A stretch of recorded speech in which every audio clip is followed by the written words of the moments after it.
دشمن قوم کے وہ لوگ جو ہمارے مقصد سے اتفاق رکھتے ہیں وہ ہمارے دوست ہیں۔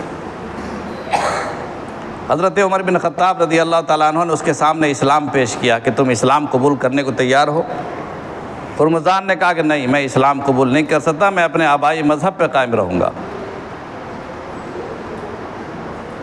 حضرت عمر بن خطاب رضی اللہ تعالیٰ عنہ کا جب اسلام کا یہ انکار کرتے اسے قتل کیا جائے، جلاد کو، سپاہی کو حکم دیا کہ اس کو قتل کر دیا جائے۔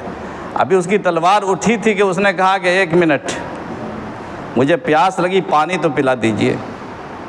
ہرمزان نے کہا پانی تو پلا دیجئے۔ کہا کہ ٹھیک ہے۔ پانی لانے کا حکم دیا گیا اور گلاس میں اسے پیش کیا گیا۔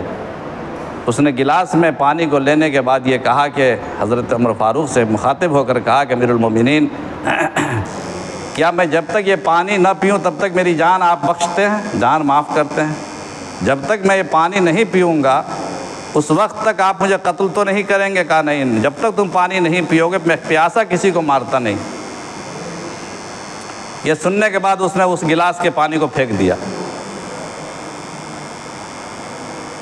کبھی آپ نے وعدہ کیا ہے کہ اس پانی کو جب تک میں نہیں پیوں گا آپ مجھے قتل نہیں کریں گے، اپنا وعدہ پورا کیجئے۔ پانی تو اب ہے ہی نہیں۔ دیکھیے کیسے شاطر لوگ تھے، مگر مسلمان کبھی اپنی زبان نہیں تبدیل کرتا ہے۔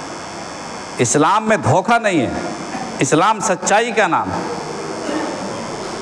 حضرت عمر نے فرمایا کہ اس نے بڑی چالاکی کے ساتھ ہمیں دھوکہ دیا ہے، کہ تلوار ہٹاؤ، اب اس کے بارے میں کچھ دوسرا کوئی تدبیر سوچی جائے گی کہ کیا حل اس کا نکالا جائے۔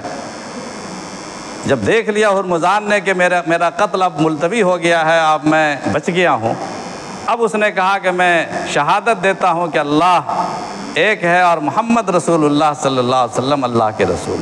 اب اس نے کہا یہ اخلاص، اس کو کہتے ہیں اخلاص۔ جب تلواروں کا سایہ ختم ہو گیا، تلواروں کا خوف ختم ہو گیا، مال کی لالچ ختم ہو، جب پتہ چل گیا کہ مجھے کوئی مار نہیں سکتا، اب وہ اللہ پر ایمان لاتا ہے۔ کہتا اشہد ان لا الہ الا اللہ واشہد ان محمد رسول اللہ۔ حضرت عمر نے کہا تم نے بڑی دیر کی۔ کہا کہ میں شرم محسوس کرتا تھا کہ لوگ کہیں میرے بارے میں کہ یہ ڈر سے مسلمان ہو گیا۔ یہ میرے لیے باعث شرم بات تھی کہ اتنا بڑا پہلوان، اتنا بڑا مجاہد، اتنا بڑا بہادر ڈر سے مسلمان ہو گیا۔